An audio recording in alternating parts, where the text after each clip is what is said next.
Is Tamra here? No, but the Fright Brothers are here.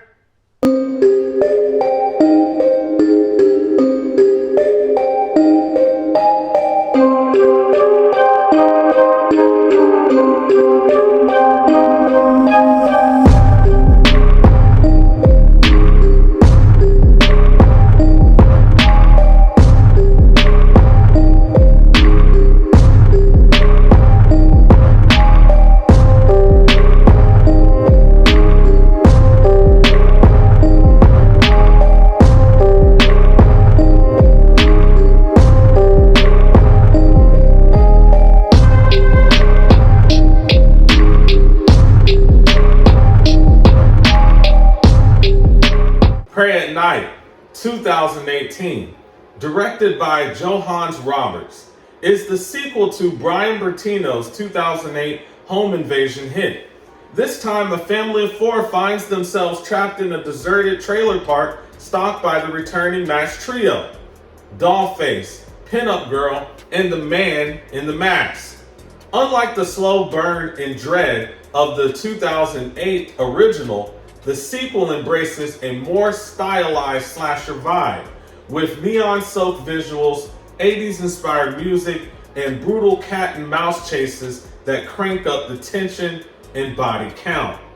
Today, we are reviewing The Strangers Pray at Night, and welcome to the Fright Brothers. So the way that we're going to have our discussion today is in three parts. We're going to discuss Act 1, Act 2, Act 3, and we're going to give our final thoughts. So let's start off with Act 1. We're calling this the setup. So in the opening scene of the film, we see a truck pull up to a trailer in a trailer park place. And we notice that there's a knock at the door. There's this older couple that is going to sleep, or they're sleeping in a back room of their trailer. The older lady hears a knock at the door, and then from there she gets up and goes to see who's outside from there. So Ryan, what were your thoughts about this scene in the opening?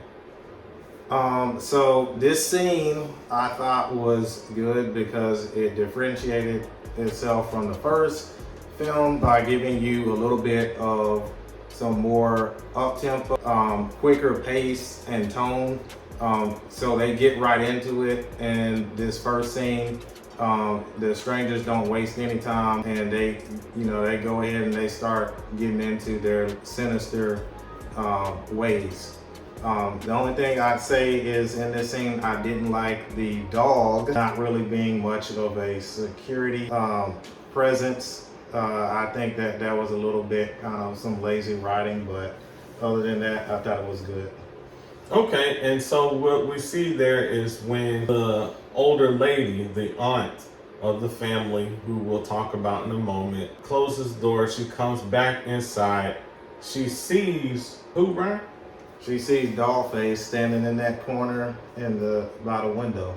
So she sees Dollface standing in the corner by the window, and then the scene cuts to Dollface going into the bedroom, walking into the bedroom where there's a black German Shepherd and the old man is sleeping soundly, and she gets into the bed with the Dollface mask and lays right beside him. And then it cuts to the next part of the film, which is the story shifting to the family of four. Cindy and Mike are the parents, and then we have Kenzie and Luke as the children there. So Ron, what were your thoughts when you saw this opening scene here with the Cindy, Mike, Kenzie at their home, and then later we'll see Luke? What were your thoughts about that? I thought it was a good little introductory scene, introducing you to a larger cast of characters. Unlike the first film, you get four characters in this, four main protagonists. I thought it was a good little introduction. They each have their own little personalities, and I thought it was much more thoughtful and prepared in this film than the first. Yeah, so for me, and just going back to what Ryan said earlier about that first part of the movie, the opening scene, the German Shepherd not getting up, I thought that was strange. It's highly unlikely for a black German Shepherd not to get up and to be on the offensive when a stranger comes in. But I did like that scene because it captured my attention, of course. And then we move into the scene that we're talking about now, where you see a family, a beautiful family here with the mom and the dad working together, and then Kenzie in her room, and they're all getting ready to go on a trip. Kenzie seems a bit out of it as she's sitting in a room. The mother seems kind of happy about, positive about what's to come, and the father as well there. So I really like that scene. It's always good when you see, a traditional family and things like that seemingly getting along. So I wanted to move next into the actual tension that we see at the diner. So we see Kenzie outside, Luke, the brother, the mom, Cindy, and the father, Mike, are inside of the diner, and Kenzie's all alone, standing at the edge of their little Dodge Caravan vehicle, and looking out and smoking a cigarette. So Ryan, what were your thoughts about that scene? So you get a little bit of some character development with the daughter and the mom. You get something, a little bit of some I guess some bonding and somewhat non-bonding between both of them. So tell us a little bit about that, Ryan. So the daughter is kind of resistant to go on this trip that they've got planned for her to go to some boarding school, and the mom thinks that it is best for her to go, and that is gonna probably get her straightened up, because we don't know too much about the daughter's past, but it seems like the daughter had done some kind of mischievous things in the past, and the parents are wanting her to go there to kind of get just straightened up. Yeah, so we see in that particular scene, you see the mother, Cindy, coming out of the diner, and she walks over to her daughter, Kenzie. They have a discussion, and I believe the mother even starts smoking a cigarette. Instead of chastising her daughter about smoking cigarettes, she smokes a cigarette as well, and they have a heart-to-heart conversation. Although they disagree, the daughter doesn't believe that she should have to go to boarding school. The mom believes it's a good idea and the mom says she wishes that she had gone when she was Kenzie's age to boarding school. So there you see that the mother really loves her daughter, and it's good to see that. I really like that part of the film. So the next thing we want to get into is the actual arrival at the trailer park there. So we see the family, they're off in their Dodge Grand Caravan, they drive into the trailer park. It talks about, having a good voyage or having a good trip or something like that on the sign there, and then they drive past the sign over the little bridge, and then we see the trailer parks in this massive scene where there's just a bunch of trailer parks there with different plots of land there, and it's no lighting that they're seeing there. And before they even get to their actual trailer park, they pull up to a common area or a home or a little rest stop place to go retrieve the keys and then go there. So Ryan, describe what you thought when you saw them in the trailer park area. What were your thoughts when you saw that for the first time? So with them going to this trailer park, it was kind of confusing because the first thing you notice is that there's literally no one there in that trailer park, and not anyone in any of the trailers at all. Yeah, I think one of them, somebody makes a comment about that typically, I think the mom says typically there's no one there after Labor Day or something like that. Yeah. Yeah, so, but go ahead, continue. Yeah, you know that when you generally go to trailer parks anywhere across the country, you'll see that people generally are always there. So it's kind of weird when you are, introduced to this movie and then you see the characters going to a trailer park where it's just nothing. Like nobody is there at all. Like it's empty. So that was kind of weird. But what were your thoughts about it? So it did seem like it was a ghost town. So it was kind of interesting because you see the sign in the front as they're entering in, and it talks about enjoying their trip, enjoying their travels there into the trailer park area. But we soon realize there's no real lighting.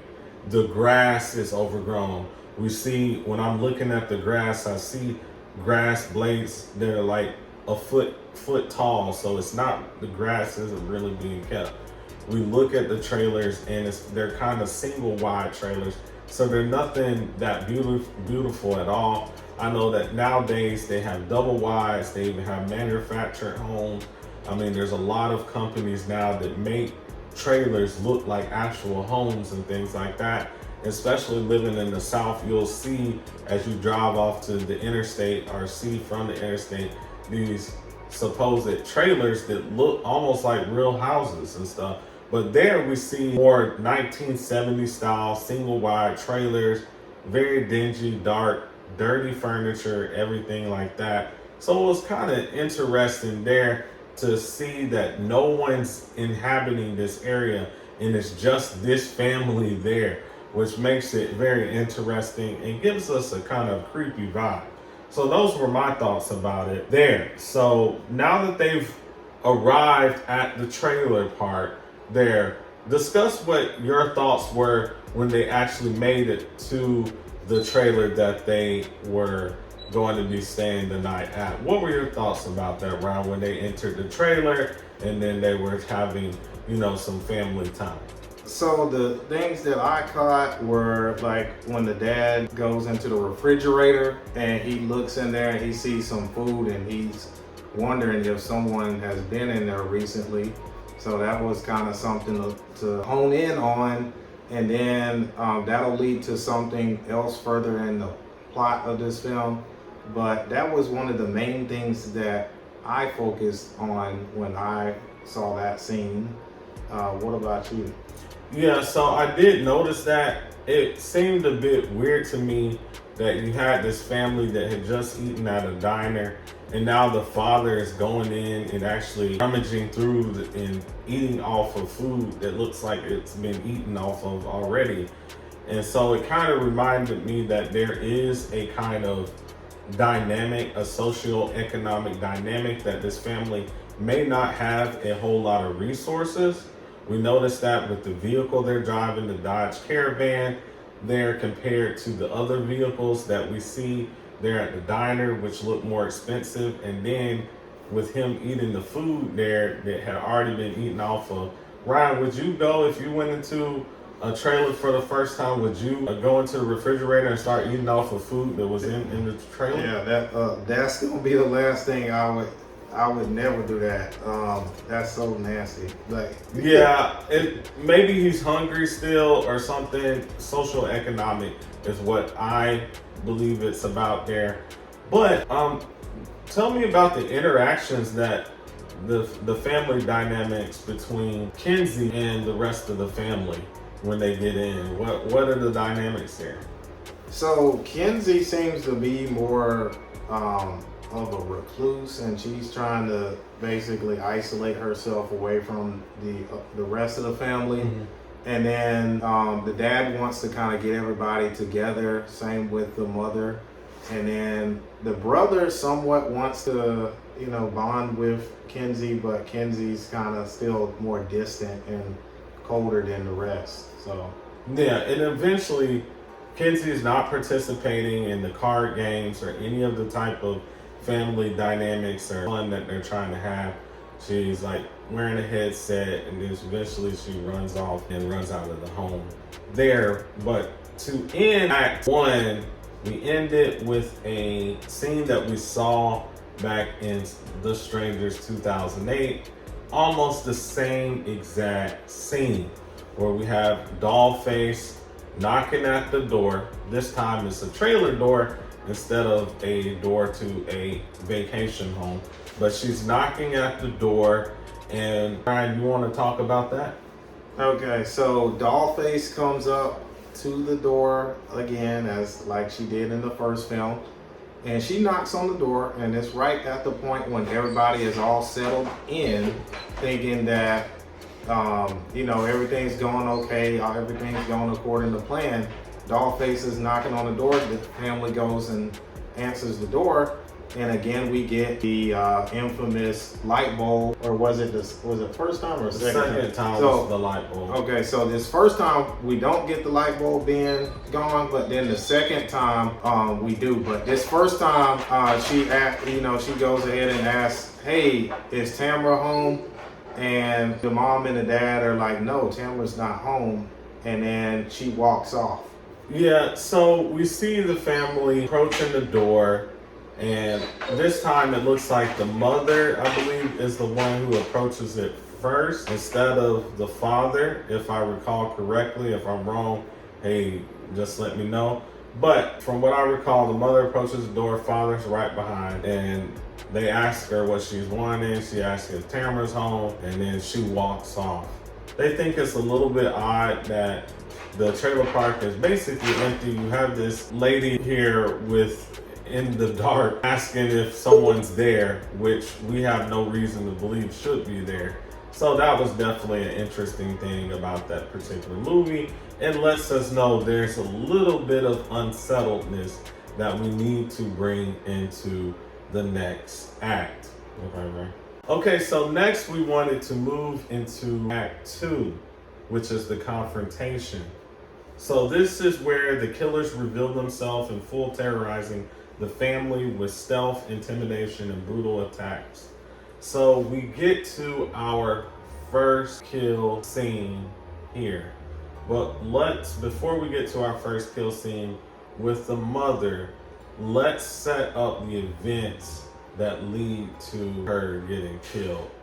So there was a second knock at the door. Obviously, Kenzie had already left the trailer, and then her brother, Luke, went on to find her. He eventually finds her. They have a conversation. They go on a walk. They see Dollface stares them down from beyond the playground, and then they go and start walking, and then they see a trailer door open all the way open to a trailer, and it's dark. And so, Ryan, what happened there? Okay, so that is when they discovered the two dead bodies, the deceased aunt and uncle. One of them, I guess, one or both of them were missing their jaws, and they're all gutted up in there. Yeah. So they come across that. Of course, they're just like flabbergasted by the situation. They hightail it back to the trailer with their mom and dad. At the same time, we see the second knock at the door, and what happens there, Ryan? So we get that second knock from Dollface, and this time the light bulb is unscrewed, and we can't see her face. And the dad answers the door this time, I believe, and she asks the same question, "Is Tamara home?" And then they're like, "No, Tamara's not home." And then she walks off. But then if you notice, when she walks off, she turns around and she dead stares at them for a good 10 seconds. And it's probably one of the scariest moments of the film. And you cannot see her face when she's staring either. And then the mom is basically at that point, she's like, "Hey, where's the kids at?" Because she knows something is up. She's like, something is wrong with this woman. Yeah, so you can tell the mom, Cindy, knows that something is not right, that you'll have the same girl come to the trailer, ask the same exact question. She's like, "Get my shoes," or "Where's my shoes?" or make some comment like that.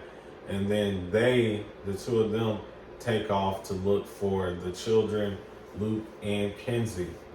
Eventually, the parents and the two siblings meet up together there, the father makes the decision for them to split up. He says, hey, Luke and I are gonna go back to that trailer where the aunt and uncle are to check that out, since Luke and Kenzie told them what they had seen there, the dead bodies there.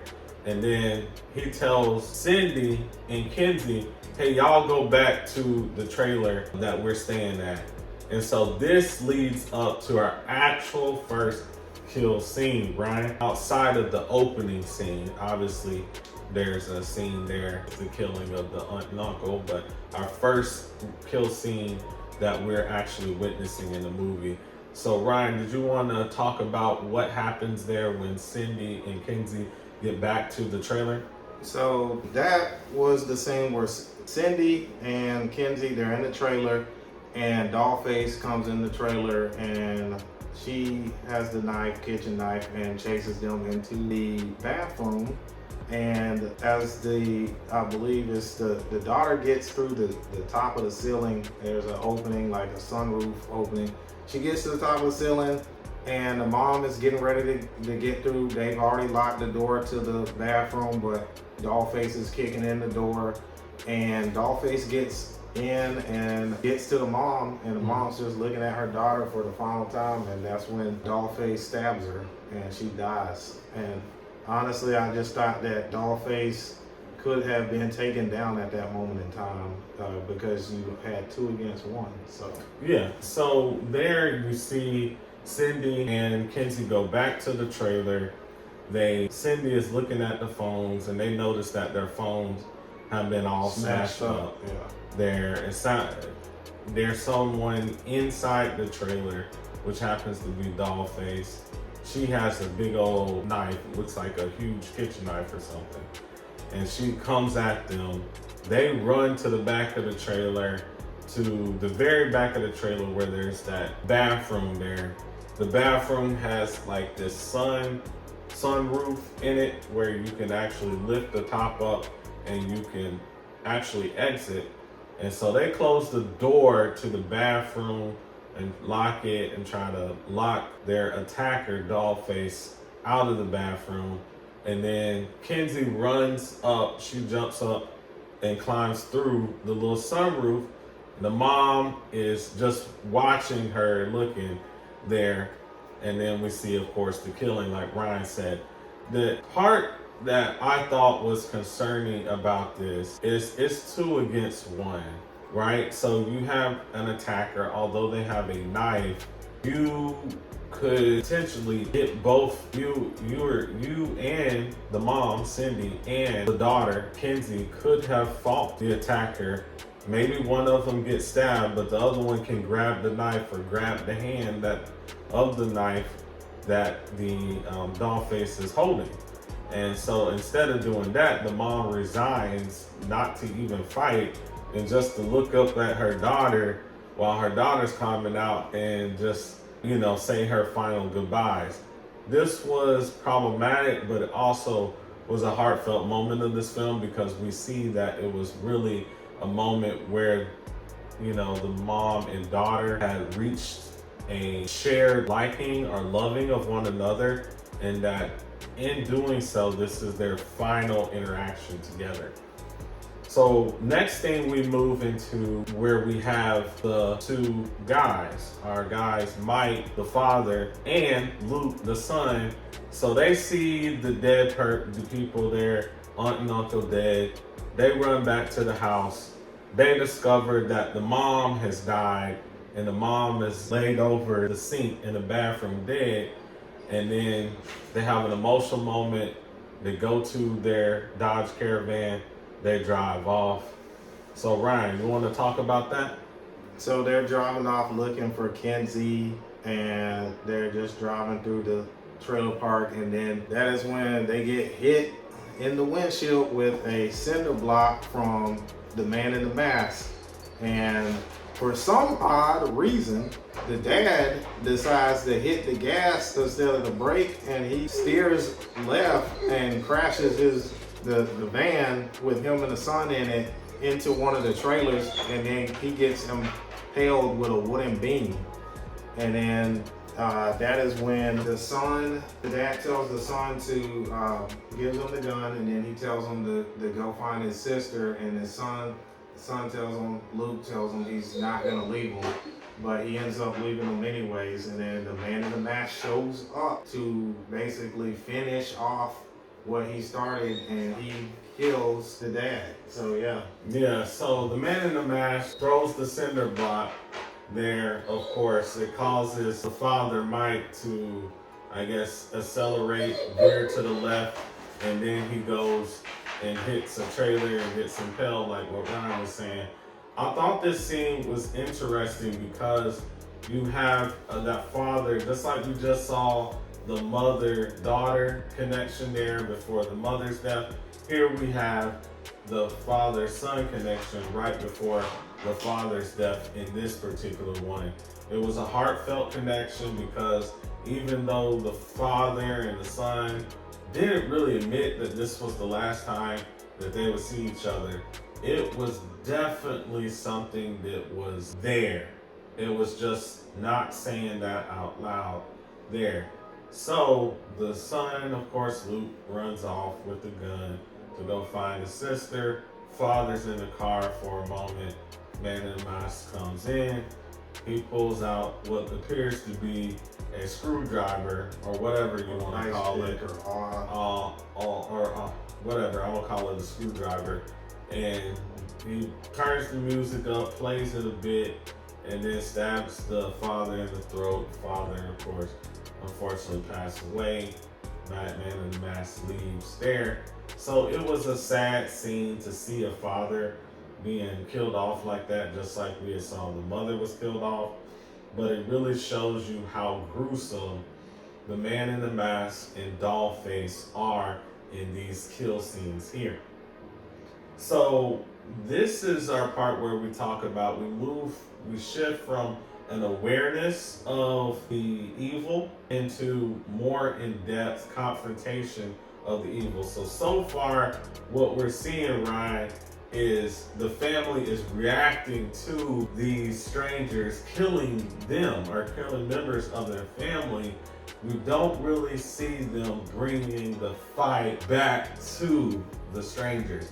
So in Act 3, which we'll discuss in just a moment, we'll see the tides turn where Luke and Kinsey go from being reactors to the deaths and killings of their mom and dad, aunt and uncle, to actually turning the fight back on the strangers.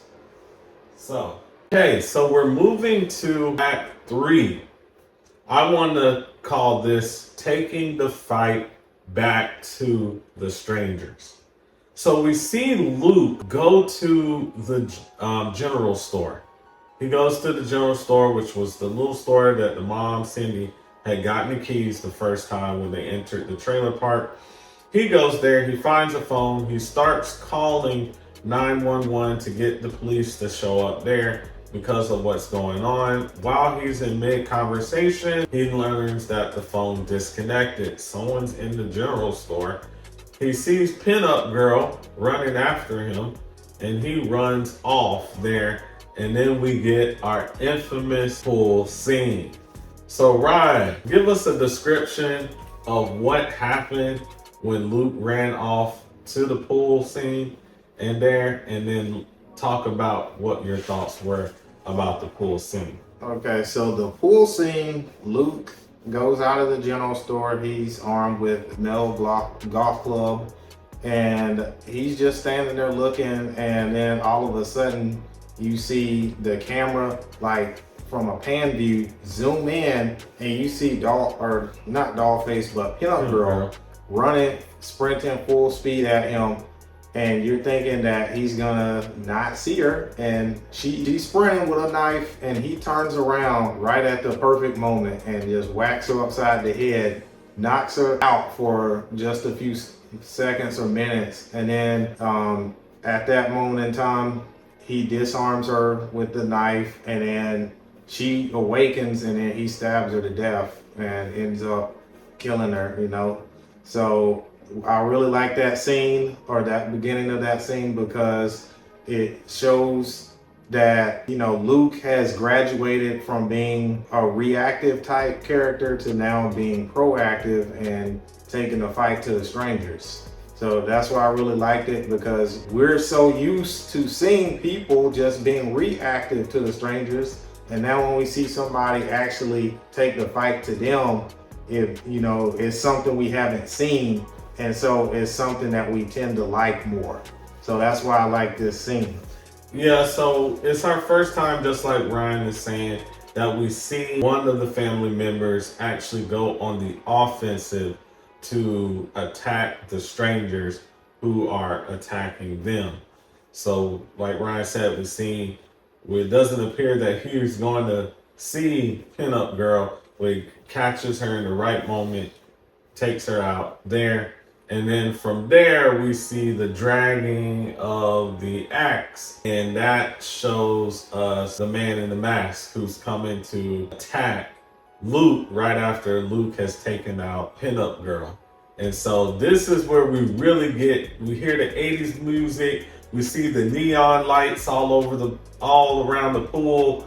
And this is where we see the man in the mask start swinging the axe. Luke is dodging, he's dipping and dodging. Eventually he falls into the pool, and then the man in the mask starts swinging at him while he's in the pool. He pulls the man in the mask into the pool with him. They go tussling there and fighting into the pool, for a knife and stuff like that. And then eventually the man in the mask, who's the bigger guy, eventually takes down or appears to take down Luke. Ryan, so talk about what we saw there in the actual pool itself between the man in the mask and Luke. So we get the man in the mask and Luke, they're tussling and fighting. And it seems at one moment that Luke seems to somewhat have the upper hand on the man in the mask, but then a few moments later in the scene, the man in the mask is able to overpower him. And when Luke is, fleeing from the pool, man in the mask comes up from behind him and he shanks him with that knife or whatever object he had. And we think pretty much at that moment that Luke is gone, because the pool is filling up with blood, and you're thinking that he's done for at that moment. Yeah, you do think he's done for. You think you see the blood in the pool there of Luke. Luke's laying out. He seems to be incapacitated there. And we think, okay, so another family member is down there. Another thing I want to note about this scene, outside of the 80s music, neon lights, is the audio. So when they both rise out of the water, we hear the 80s music blasting.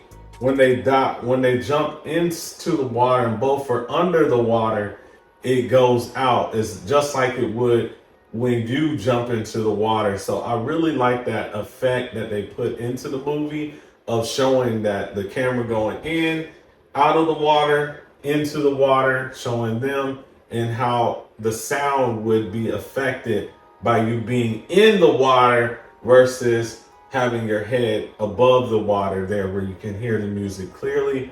Love that. I love the fact that even though Luke was the smaller guy, he wasn't afraid of the man in the mask. He was courageous. He was a warrior. He was fighting. And these are kind of attributes, these are traits that we want to see young men have. We want to see young men that are defenders, that are strong, that are courageous, that war against evil, just like Luke did, even if it costs them. And so let's move on to the next part here. So what happens once the man in the mask walks off? What happens, Ryan? So that's when Kenzie comes and rescues Luke and somewhat seemingly saves the day. So we see Kenzie comes, she pulls Luke out of the pool, and then she takes him to a spot, I believe, in the general store, tells him, hey, look, I'm gonna go get help. I'm gonna go to the main road, get us some help. You just stay here. So that's where we're left with Luke.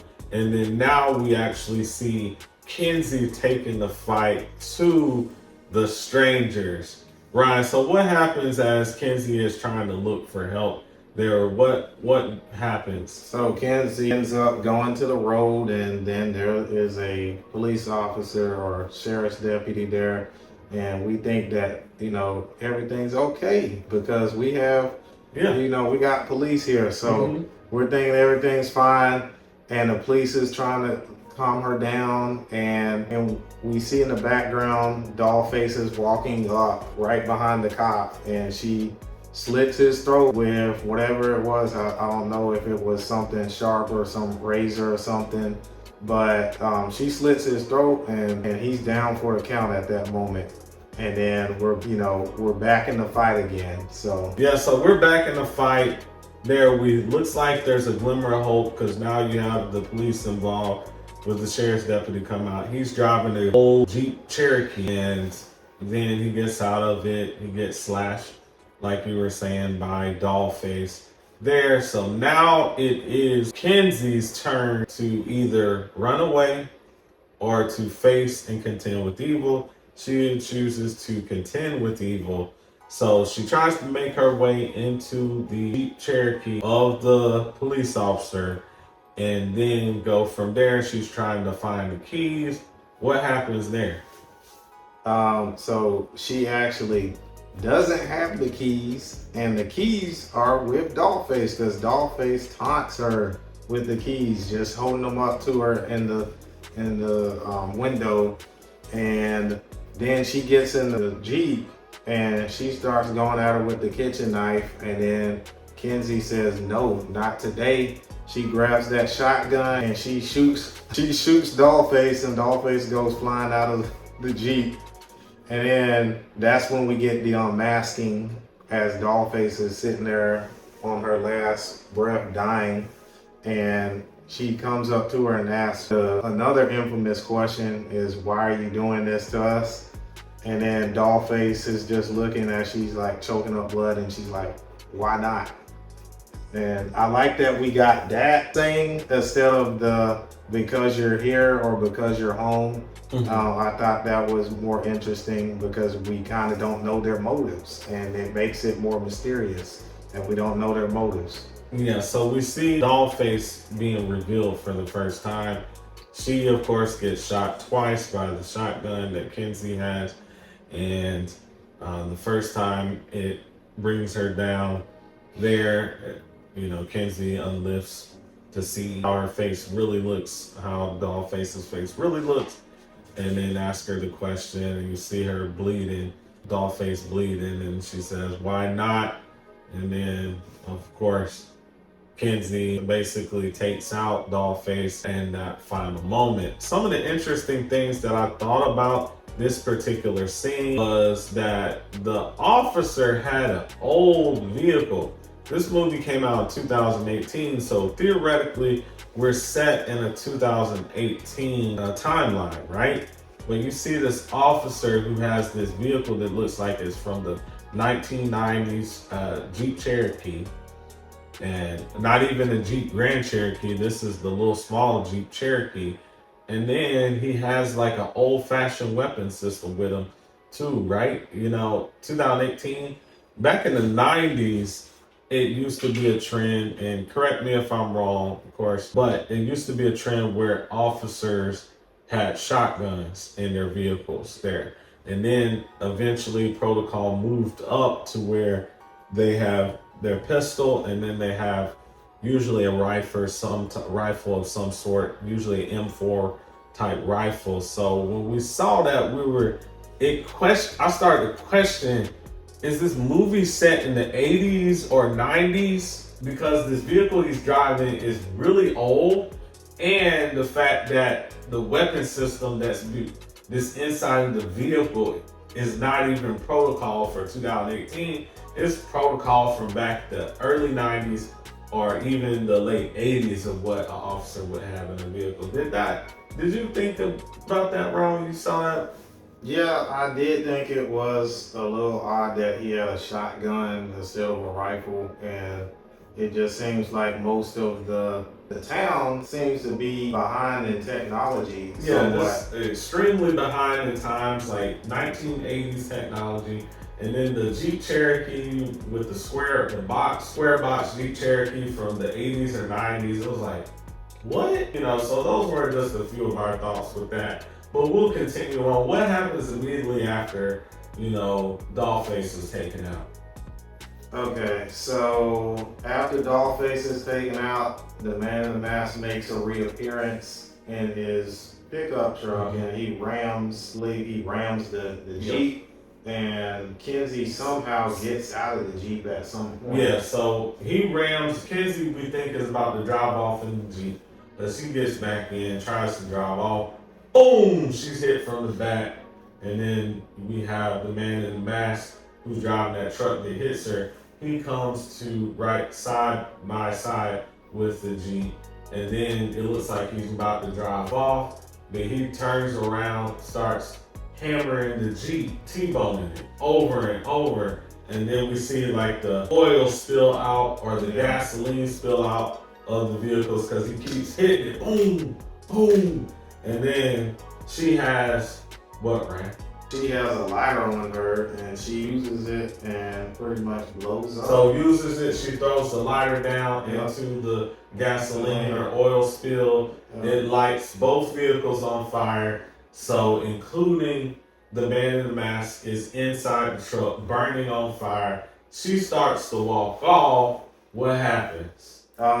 So she walks off, and as she's walking off, the explosion happens, and then the Man in the Mask is actually somehow in the indestructible Ford F-100 still alive, and he puts it in drive, and he's driving. Starts chasing her. So she makes it back to the entrance of the trailer park where we see the little bridge there and the little sign. She slips because she had suffered an injury earlier from Dollface stabbing her in one of the trailers there, and she slips down, falls as Man in the Mask in the fiery 100 is driving her way. He opens the door, stops the truck, gets out, and then he falls onto his knees. What happens there? So he falls on his knees, and he's got the glass shard in his stomach, and we think at that moment that he's deceased. And then that's when I believe Kenzie is rescued by. So Kenzie is up. She flags down this lady, this mom in this F-150, old 1990s F-150 regular cab, and the son is in the passenger seat. It's only a two-door truck, so son's in the front passenger seat, and you have the mom driving the vehicle. Mom gets out. She sees Kenzie. She stopped for a moment, like she's shocked about what's there, and then she starts running back to the truck and leaves Kenzie. What happens next, Rand? Kenzie jumps in the back of the pickup truck, and then, because Kenzie sees the Man in the Mask coming at her still. Somehow, some way, he's still alive, coming at her. She jumps in the back of the pickup truck, and then does he still have the axe at that moment, or he's got something? He's got some type of weapon. And he either has an axe or some type of weapon where he can attack Kenzie. He misses Kenzie. Kenzie jumps onto the bed of the truck that's driving off by the mom. The mom is driving off. And then he jumps onto the bumper of the back of the truck and tries to make his way in. But one thing we notice in this scene that the boy, the son, has a baseball cap, I believe, and he was had a glove, a baseball mitt, and stuff like that. And so what she finds in the back of the truck is no other than a bat. She takes a swing and hits a home run and knocks him out. Puts him to sleep there. And basically that's our last confrontation there, where our next scene is in the hospital, and we see her and her brother. Her brother is laying out healing in the hospital bed, and she's in the room with them. Boom, boom, knock on the door. She startles her. She starts to spill the liquid that she was drinking, and that's the end of our movie there. So I really enjoyed this Act 3. Brian, what were your thoughts about Act 3? Yeah, I enjoyed it. It was surprising that in this Strangers film that all the strangers died because the other ones, they normally don't. So yeah, so it was a surprise. We different from the original where the family dies, or not the family, but our couple dies. But in this one, we actually see survivors, and then we see that all the strangers have passed away here. So the next thing that we want to move into our final grade for this particular movie, Ryan. So Ryan, did you want to discuss what are your final thoughts and your grading of this movie? Oh, so for me, honestly, after seeing this movie multiple times, it's a movie I can come back to every now and then. It is a rewatchable movie for me. So honestly, is better than the first one. I'd have to give this one a growl. So that's what I'd rate it. What about you? For me, I would have to give this a growl as well. Some of the impressive parts about this film is showing that family connection. I really enjoyed that, showing the family connection, showing the mother and the daughter connecting, showing the father and the son connecting, showing this family that has very limited resources, still working as a team, still working to improve and to live life as a team and to do the best that they can and make it in life. So I really enjoyed that. I also enjoyed the fact that we see the son and the daughter actually take the fight back to the evildoers, when in most films you just see people just running away the whole entire time, never taking that fight. So it shows us how both men and women, whether they're old or young, can be very courageous. Here we have two young people being very courageous, and that was very uplifting in a horror film. So I would have to give this film a growl as well. So what we're going to focus on next time is what, Ryan? So we're going to review The Strangers Chapter 1 for our next video right now. Yep, so we're going to review Strangers Chapter 1. And then after that, we will be doing a review of The Strangers Chapter 2. We want to take some time to go over these films, study these films to produce quality material rather than just an instant take, so that we have fully formed thoughts about the movie. So stay tuned. And remember, Fright Fam, be watchful.